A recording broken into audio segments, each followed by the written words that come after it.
Well, we had to get together and talk about that one. Hi, I'm Matt Gajtka. This is Pittsburgh Postgame. The Penguins beat the Rangers 7-4 in a game that looked well in hand, and then suddenly slipping away, not just the game, but maybe even the series, and then the Penguins win it anyway. That's hockey for you. And that's the Penguins, isn't it? That's the Penguins experience. We wouldn't have it any other way. Maybe we would, but hey, in the end, I think we're all a little better for the experience, aren't we? And boy, was that a game of highs and lows. And here we are with the Penguins back on top in the series for the second time. But playing with a lead for the first time in this series, well, the first time it didn't go well. The second time it went very well. So we'll talk about both of those scenarios, first period and third period. And we'll try to figure out what went wrong in the second period as well on our way to some sort of conclusion, some sort of wrap-up of this one, if we can even be so ambitious. Another crazy game in this series. Game one was certainly spectacular. This one might have topped it, though, just for emotional swings. Of course, the Penguins came back in game one. They were trailing at one point by a couple of goals in that one. This time, the Rangers were down 3 after one period, and they knotted up 4-4 going into the third. Nearly took the lead. A couple of key saves from Louis Domingue. The penalty kill stands tall, extinguishing all 3 New York Rangers power plays, as the Penguins were guilty of 3 minors in the game. And then Danton Heinen squeaks one by the replacement goalie, Alexander Georgiev. Not the best goal in the world, but hey, this wasn't a game that was a promotion of goaltending in any way, form, or fashion. No offense to Domingue, who is certainly out of his depth right now, but doing all he can still doesn't prevent the fact that this is definitely prime season for shooters, or at least it was today. I'm not sure what version of Igor Shesterkin we're going to see the rest of the series, but that certainly had to be encouraging for the Penguins to dent him 4 times and to send him to the bench per the coach's decision. Gerard Gallant deciding to go to Georgiev, who at one time was the young promising goalie in New York. Now he's pretty much just the understudy. You can join the live chat here on YouTube. Remember, it's right there on the side of your screen if you are watching on YouTube, and I guess you can't watch any other way. What I meant to say is if you're watching live, you can leave a comment, obviously, after the fact. You can always check these out in the archive, but it's not quite as fun, is it, when you're not experiencing the immediate post-game reaction. That's why I love doing these videos. It's emotional. It's not always the prettiest, but hey, we get the job done, I think, more often than not, much like the Penguins did tonight. Jetman022 is our first one into the mix. He says, glad to get the win. Some issues, in my opinion, but can't complain overall. Up 2-1. Pumped when they pulled Igor, the Grammy Award-winning actor. Grammy? Now you mean like Tony, right? This is New York. Talk about Broadway. Anyway, thank you, Jetman, for the comment. And well, it's not just in your opinion the Penguins had some issues. That was about the worst I've seen them protecting a lead in a long, long time. Up 4-1, and many of us already thinking about the opportunity to go up 3-1 heading back to New York for Game 5. Well, obviously, we were getting well ahead of ourselves, but that's what fans can do. That's what observers can do, right? We're not in any way influential on the outcome. Hate to break it to you. Your superstitions don't matter. And so we can look ahead, but I don't know if the players were looking ahead or just I think they were actually overcompensating for having the third-string goalie in net. They were backtracking way too far in the second period. They were trying to play it way too safe. That's not Mike Sullivan hockey. That's not winning Pittsburgh Penguins hockey in this era, at least. And in this era of increased speed and skill, it's almost impossible to play the rope-a-dope anymore, especially for 2 periods they were trying to do it. I could see if you're maybe built for that bunker and counter type of game, but not many teams are these days. It's harder to do it these days, and the Penguins certainly aren't built for that. They're a forward-checking team. As you saw in that third period, once Heinen scored, the Penguins played defense by having the puck in the offensive zone, and I tweeted it, and I'll repeat it here. That late-game sequence was very reminiscent of some late-game sequences in the run to the Cup in 2016 when the Penguins were dominant for long stretches in that playoff run. Yes, they needed 7 games to get past Tampa. They had some nervous moments, certainly against Washington in the second round, and even against San Jose in the third round. They squandered a chance to win the Cup on home ice. And, well, Matt Murray didn't do them any favors in Game 3 of that series as well, so that one even extended. But you know hockey. If you're watching right now, you probably do. There are no guarantees. If you play the right way, you're going to win. But it's all about tilting the scales, tilting the odds in your favor. And the way the Penguins are constructed, they're supposed to be playing a straight-ahead game. And they got away from it in the second period. And for the first part of the third period, the Rangers were still, well, feeling themselves as they should. Coming back from 3 down in a playoff game is a big deal. It doesn't happen a lot. And they pulled it off, so full credit to them, even if there were plenty of Penguins mistakes that helped fuel that rally.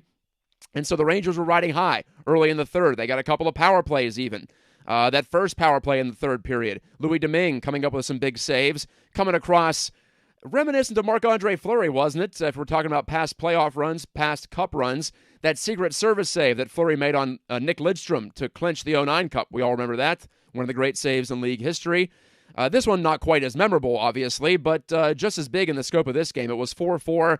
Panarin had an opportunity at the side of the net, and Domingue comes over chest first to block it down. Not the most graceful thing in the world, but if you've watched Louis Domingue over the first 3 games of his playoff career, he's not terribly graceful. Bigger guy, kind of lumbering almost. A little old school in that way. It looks like Garth Snow with those big shoulder pads. And he's a tall goaltender, so he, in theory, covers a lot of net, but he's not the best when it comes to movement. You compare him to, obviously, Shesterkin at the other end, best in the world probably. He's going to come up wanting, but he was desperate, and he was hanging by a thread, as were the rest of the Penguins, but if you hang on for long enough in this game sometimes, and you show enough guts and grit, and you rally to the cause, you play cohesively, and eventually you can tilt that scale. You can turn the ice around. And give credit to Sidney Crosby's line. I think they actually got the momentum going in the right direction after that second penalty kill in the third period. Crosby and Gensel and Rust reunited after it was briefly Rodriguez on that right wing for a little bit. And by the way, Evan Rodriguez, what a game he had. More on that in just a bit. But it was Crosby's line. They started the momentum tilt and ended up being Danton Heinen, who fires one along the ice under Georgiev and puts the Penguins up 5-4. But a couple more shifts from the Crosby line helps the Penguins salt it away. And, of course, Gensel nails the empty net from his own side of the blue line.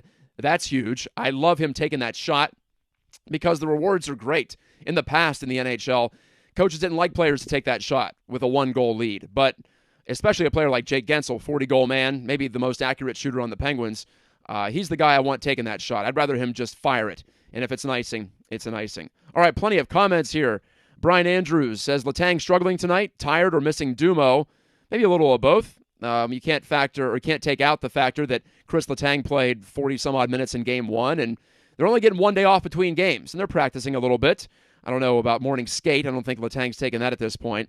But there could be some attrition right there. But overall, I just think, A, the team wasn't playing well around him, but B, he also was left to make some key decisions, and he made some bad decisions in some vulnerable places, none worse than the giveaway that led to the Rangers tying goal. Andrew Kopp, I believe it was, shorthanded late in the second period when it appeared the world was collapsing around the Penguins, and PPG Paints Arena was as quiet as a church. But, well, the revival was on, right? Little fire and brimstone at the Cathedral of Hockey on Fifth Avenue in the third period after it was an electric beginning to the game with, I still think Evan Rodriguez got a hat trick there. I think that's a natural hat trick. I don't believe Jeff Carter touched that first goal. But Evan Rodriguez, if he can put in a couple more in this series, wouldn't that be huge for the Penguins, trying to win the depth battle against the Rangers? And Rodriguez, remember, he was on pace for 30-plus goals for a while, carrying the puck into the offensive zone and zooming in, letting that big shot go. He can be a dangerous player when he's getting the opportunities to attack it the right way. He's not a cycle player. He's not a down-low player. He's a rush player. So the Penguins have to, well, they don't have to, but they would be wise to try to find ways to get him more rush chances like he was getting earlier in the season. Christian Kozmak says, sometimes it sucks to love this team. Yeah, it sure does. That was painful at times, was it not? But they come out of it on top. Sam Olmstead says, glad to see the bottom six get involved. That was certainly overdue. And I know Danton Heinen, technically a top six guy, but really he's a bottom six player. So to see him score a goal after taking two rough penalties in this game, two offensive zone penalties, if I'm not mistaken. I don't want to say the worst kind, but those are particularly deflating for a team, and it could have easily gone the other way in the third tonight with that slashing call that Heinen was whistled for about halfway through the third. But like I said, Domingue came up with the saves, and actually the Penguins killed off that penalty, that second penalty, quite well in the third period. They didn't force Domingue to be spectacular on that second power play for the Rangers. RJ Martis, better takeaway, good that they came back or bad that they gave up the lead, or a win's a win, so just take it. I'm inclined to say the last right now because the Penguins did play better than the Rangers in the first two games. I don't want to say they deserved to win the first two games, but they definitely deserved that split. And they have shown in stretches in this series that they can be a more smothering team, a more I guess I would say, consistent team than the Rangers. They can roll lines better and keep momentum going when they do get it going. Now, the Rangers, I think, are more explosive up and down their lineup, and they can definitely ding you off the rush more than the Penguins, outside of guys like Rodriguez and perhaps even Crosby at this stage of his career. We saw him score, he scored a goal in Game 2 when it was a one-man rush, 1-against-4 for a little while. So I think that it's still valid to say the Penguins have been the better team in the series, but this was definitely their worst game overall in the series in terms of controlling play and getting chances on net. They were lucky to get 4 goals in the first period, let's be honest. The second goal was the worst goal I've ever seen Igor Shesterkin give up. Not that I've watched him every game, but you look at across the league, I've watched a lot of games this year, thanks to ESPN Plus, and that's one of the weakest I've seen. He literally, Shesterkin did, had it in his glove, and then pulled his glove toward his body and dropped it between his own legs and in the net. I mean, that's, if Domingue does that, Penguins fans want to shoot him into the sun and try Alex Diorio on for size. So, just saying, that was a horrible goal. The McGinn goal probably shouldn't go in. A little bit of luck for the Penguins. I don't know if I would call that bad goaltending. And the following 2 goals. Shesterkin lost his net on that third goal for the Penguins. Fourth one, probably a good shot from Rodriguez. He was skating downhill, so I'm going to say that one was well earned.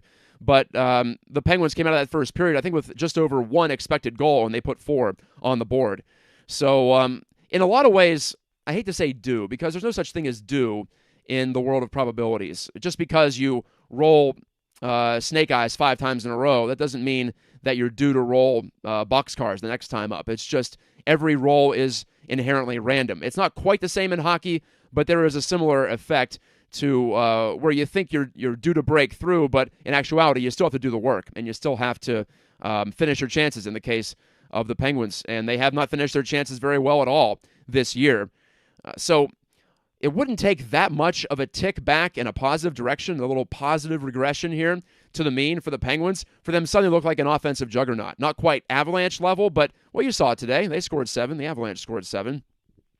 And the Penguins have been, I think, really effective in generating offense in this series, outside of the second period today, where they just got totally out of their game and tried to defend more than they tried to attack. The best defense for this Penguins team, and for most teams, really, is attacking, but especially for this Penguins team. This is a downhill team. They got to stick with it. They can't let the situation get the better of them. I think it did today. I don't want to say they choked a bit, but I really think they got nervous, and we're trying to protect, and that's a human thing to do, risk aversion. That's baked into our brains, evolutionarily speaking. That's from the days when we were hunter-gatherers. We want to protect what we have, but that's not often the best way to go about things.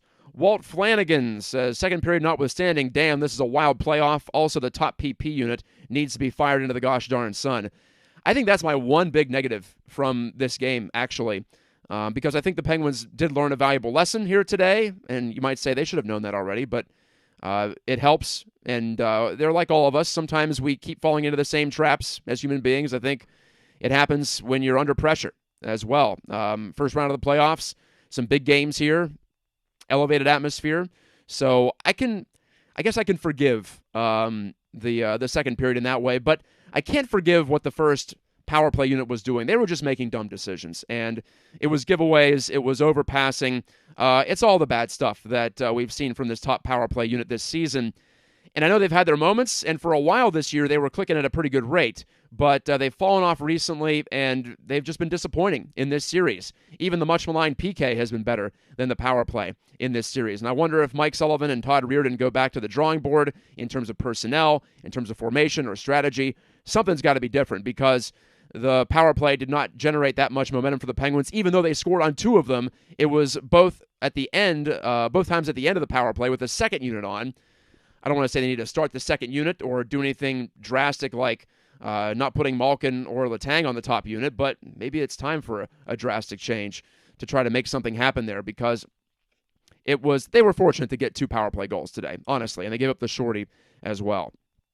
Charles, say, I was at this game, and it was my first playoff game, and it was awesome. Let's go Pens. Hope you didn't pay too much, Charles, although after an exciting win like that, you probably would have paid a lot of money in retrospect if you knew that was going to be the result, right? Sometimes you got to bite the bullet and open up the old wallet. Christian Kosmak says 42. Kasperi Kapanen looked fast and aggressive tonight. It's nice to see him finally wake up from hibernation. It's been a solid series for Kasperi. And nearly scored the go-ahead goal for the Penguins as he aggressively deked around a defender and took the puck right to the front of the net. Just shot it wide, trying to go top glove against Georgiev. Missed it, but I don't mind that. I saw someone say that Marino was wide open on the back post. The Penguins didn't have a decent scoring chance for 30 minutes of playing time, and you're going to ask for him to give up a shot from 10 feet out, maybe even a little bit closer. I'm not going to do that. I think I trust him to take that shot more than John Marino, no offense to him, and I trust him to take that shot more than I trust him to make that pass. Jetman says, if Jari comes back, we have to keep rolling with King Domingue, right? Wouldn't switch him out unless he's struggling.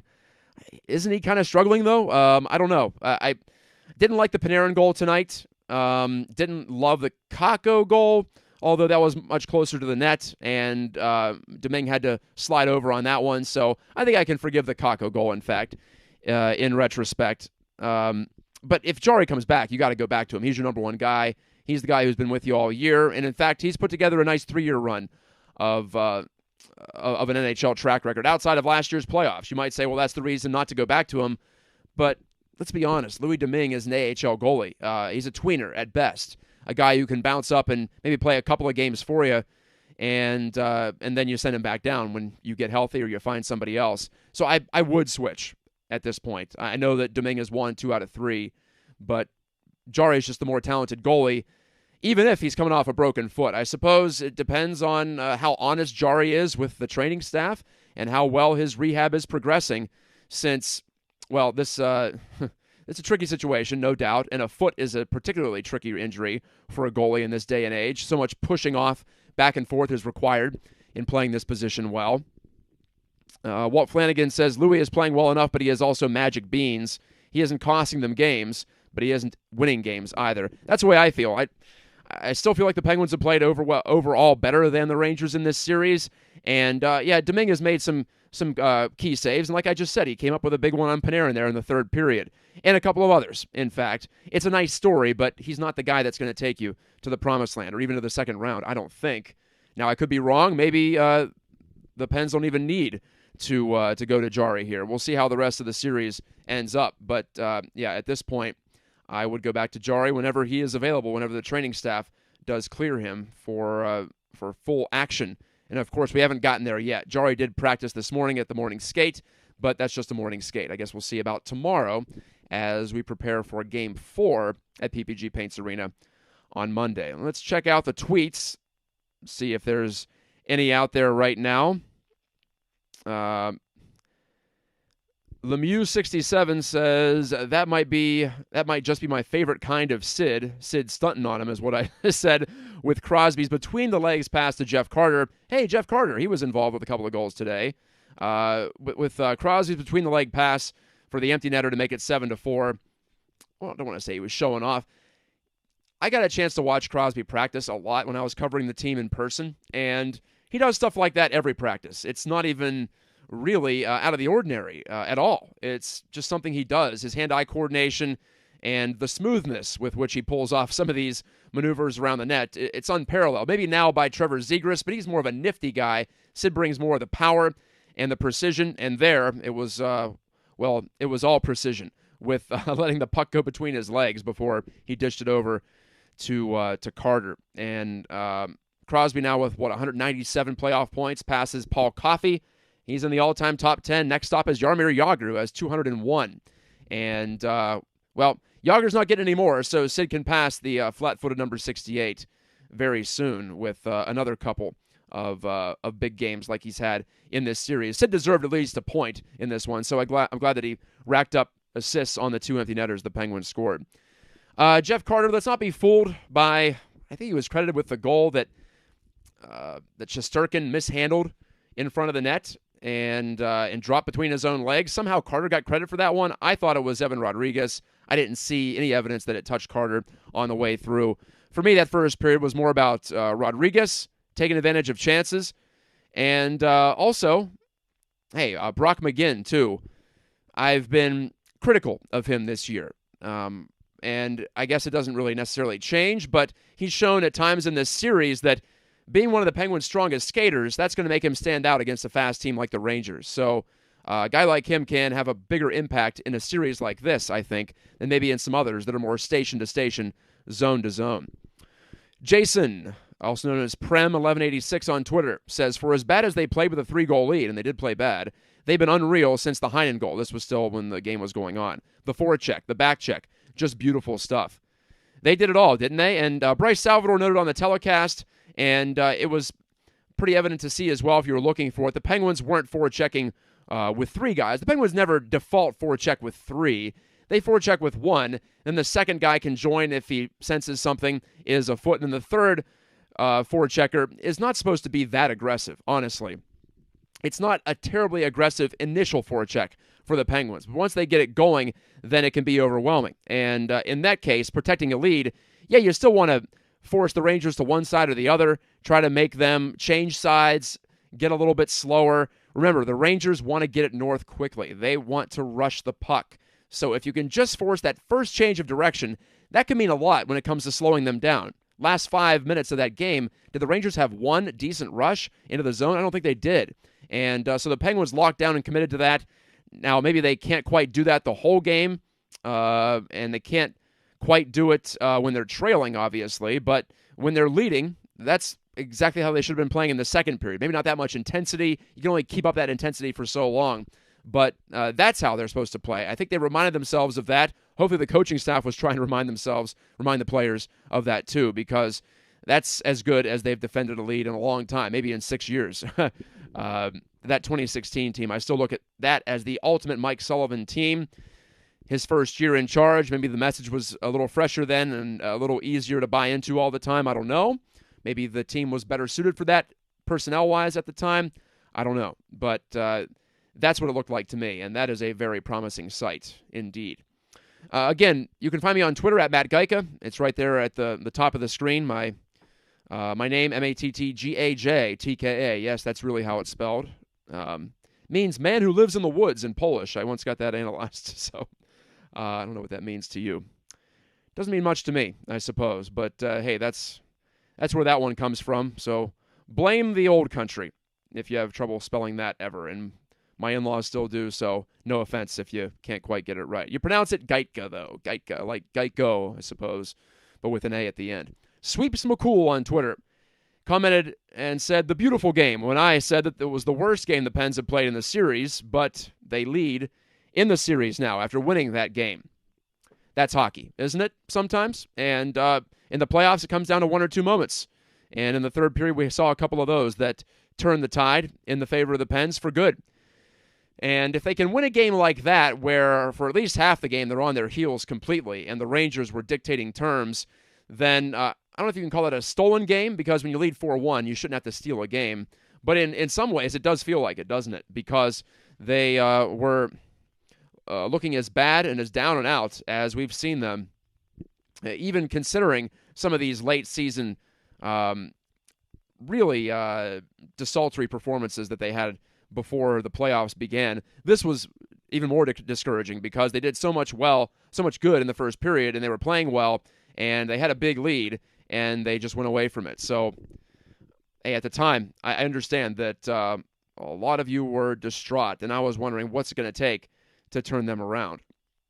I was talking with Ryan Wilson, a past guest on Pittsburgh Postgame, Gunnar Stahl on Twitter, and we were discussing Louis Domingue, the fact that he really is an AHL goaltender. And if you put up 4 against Shesterkin, chased him out of the game, and then you can't even get 900 goaltending out of your guy, then that would have been completely demoralizing. And I hate to really do this all the time and say, oh, they needed to have that game. They needed to have this game. But didn't it feel like Game 1 and Game 4, or Game 3 rather, both of them in this series, the Penguins absolutely had to have? Game 1, because they had lost so many first games in series lately, and they've had this terrible run in the first round over the past 3 years. And then today, because they had the big lead, if you lose that, then you wonder, well, we really blew a chance when we were playing well. So the intangibles, I guess, we can talk about those too. I'm not a big intangible guy, but I'll admit they exist. For me, it's just hard to prove it one way or the other, I suppose. Jeff Fitz asks a big question, one that I had myself, in fact. He says, if Shesterkin is not pulled, do the Pens win? Maybe not, because that was a stinky goal that Georgiev gave up. It was right along the ice. He was kind of in a half butterfly position. I don't know what he was thinking there. Heinen wasn't necessarily coming off the wall or from behind the net. He was more in the, like the bottom edge of the circle when he shot that puck. So Georgiev could have played that traditionally, just straight up butterfly, and didn't. So interesting choice. I usually have a little bit of leeway for goalies who come in the middle of a game, but Georgiev had already had some time to warm up at that point. So let that one in. I know he's got to be thinking about it. And I know Gerard Gallant's got to be thinking, maybe I just stick with my Vezina guy, even if he's having an off night, because he's probably better, even on an off night, than your backup. Christian Kozmak said the Boyle line looked really impactful tonight. They seem to have an elevated energy level. It was a nice night for the bottom six. We've been waiting a while, haven't we? Boyle looked slow in Game 2. I forget if he took a penalty or not, but he just seemed like he was always reaching and out of position. It's a tough series for him, I think, and if the Pens are completely healthy, I don't know if he's necessarily in, although Zucker drew back in. He's healthy. He's ready to go, and Boyle stayed in the lineup, so maybe I'm wrong on that one, at least in terms of what the coaching staff is thinking. I kind of thought they might send Boyle to the bench, but he was all right today. And the PK, I see him out there at times looking a little slow to react. I'm not sure if he's the greatest penalty killer at this stage of his career, but if he's not killing penalties, then what's he in the lineup for? So you're almost damned if you do and damned if you don't. I wouldn't mind seeing the Penguins go younger at some point in his position on the fourth line, but hey, it feels weird to criticize that after what was arguably his line's strongest game. Yeah, Bluger was more evident too, and Rodriguez, of course. How could you be more evident than scoring 3 points? I think 3 goals. Anyway, we'll see what that scoring decision ends up being. And that's the type of performance that you thought the Penguins probably needed, because Crosby's not going to score 2 goals every game. Apparently Malkin just isn't quite there right now. He took a strong hit for Heinen to swoop in and score that goal, but Malkin's just not the same player at the moment. I don't know if he's ever going to find it in these playoffs or if this is just his new level, but we're not seeing it at the moment. And against the Rangers, a quicker team, maybe it's just more evident that he's not quite as quick as he used to be. So you need some bottom six contributions. Now, on defense, I was glad the Pens split up Letang and Matheson in that third period. Finally, I just don't think it's working. They're two similar players. And as my former colleague Josh Yohe was writing about in The Athletic, I think it was last week, when you have Letang and Matheson together, I agree with this point completely. When you have those two together, then for not 2/3 of the game, but say half the game, when those two aren't on the ice, you're not getting much of anything from the blue line offensively. And I think that's a little too much to concede. In this day and era, you need offense from the blue line. You need more than just a one top pairing or one top guy to contribute. And Matheson hasn't had his best series. Neither is Letang. This was a terrible game. Letang was good in the first two. He was great in game one. Not good tonight. So we'll call it maybe a B for Letang when you factor in everything in the series. Matheson probably a C or even a D. He's been out there missing checks, blowing some coverages, and careless with the puck, more careless than he had been. So with Mike, you're going to deal with some ups and downs. I would like to see a little more consistency out of Letang in his age 34 season. Maybe that's a fool's errand, and I'm just whistling past the graveyard there and continuing to say he should be a little bit better. Maybe this is just what he is. This is what he is. There's no maybe about it. But 2 games on, 1 game off, I'll still take it because Letang's ceiling is still that high. No One I Know comments and says, great to see pumpkin spice season Erod back. That's a good one. Yeah, it was more November, December for him. A little bit of January, and then we put the pumpkin spice away and the holiday blends and got back to the usual stuff. And it hasn't been the same for Rodriguez ever since. Got one in the regular season finale. I was thinking maybe some confidence there. Then he almost scored on his own goalie in overtime in Game 1, if you'll recall. Almost scored in his own net in this one. I would say that would have been devastating, but the Rangers ended up tying it anyway on the ensuing power play, so maybe it wouldn't have been as bad as I thought to tie it 4-4 at that point. almost would have preferred it than Letang committing another egregious error and giving the Rangers a shorthanded goal. But neither here nor there. For the most part, very positive things to say about Erod, who continues to play hard. He's a Penguin for me. He's a straightforward guy. When he's playing well, he's getting in on the forecheck, and he's succeeding off the rush. So, and that big shot, when it's on, much like Kasperi Kapanen, both of those guys can really rip it. But the sight on the old sniper rifle at times is a bit errant. Today, not so much for Rodriguez. And I just love the swagger he has when he scores. Even after he's gone 30, 40 games with not much to show for it, he's still holstering that stick after his second goal, I suppose, according to the official score that made it 4-1 back in the first period. Jetman says, Erod got credited with the Igor good goal, right? The Igor, the one that he dropped. Ended the night with a hat trick. I thought he did. Let me check the box, though, before we sign off here on Pittsburgh Postgame. A reminder, you can subscribe to Pittsburgh Sports Live to know when we're going on the air with these shows. Just assume I'm going to be on the air with you after each and every playoff game as the Penguins take a 2-1 lead. Let's see if they gave Rodriguez that goal. No, they still have Carter scoring twice tonight. Jeff Carter, another difficult evening, in my view. But had Jason Zucker on his wing. That was good to see. Zucker was getting in there on pucks, doing his usual energetic things, and I remain a Jason Zucker fan. And if he can just avoid injury, almost got hurt again tonight, believe it or not. I guess we do believe it at this point.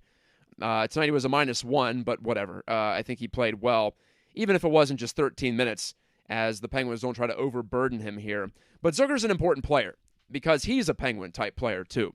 So to get him back increases the pace with which the Penguins can play. All right, that's about it here on Pittsburgh Postgame. Keith Thomas asked about the Rangers changing goalies.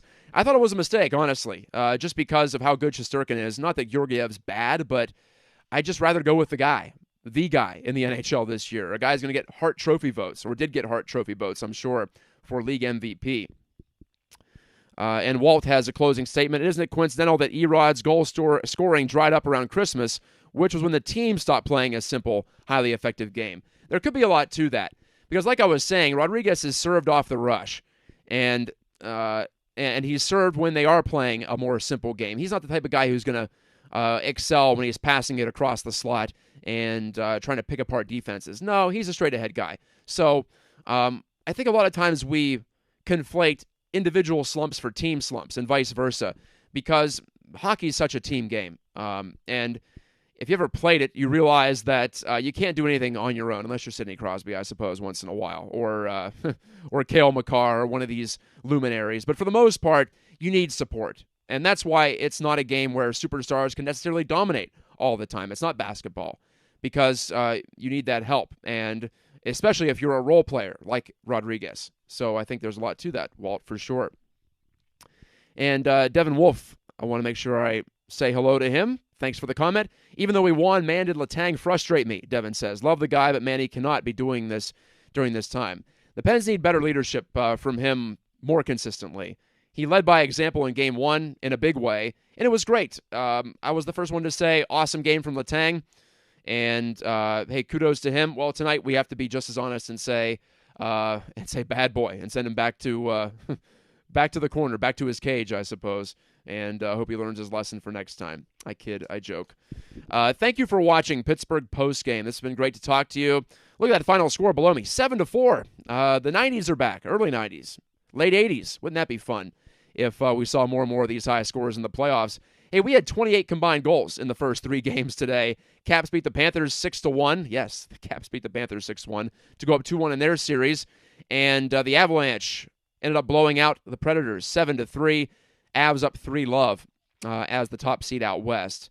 So it looks like they're going to move on to the second round, as we all expected, with the Preds down to their third goalie at the moment. And then this game with 11 goals, as I joked when Adam Gretz on Twitter mentioned that we're going to now watch the Stars and the Flames skate through mud for 60 minutes. We have 28 goals on the board today. We're at least guaranteed 29, right? There have been 3 combined goals in the first 2 games of that series.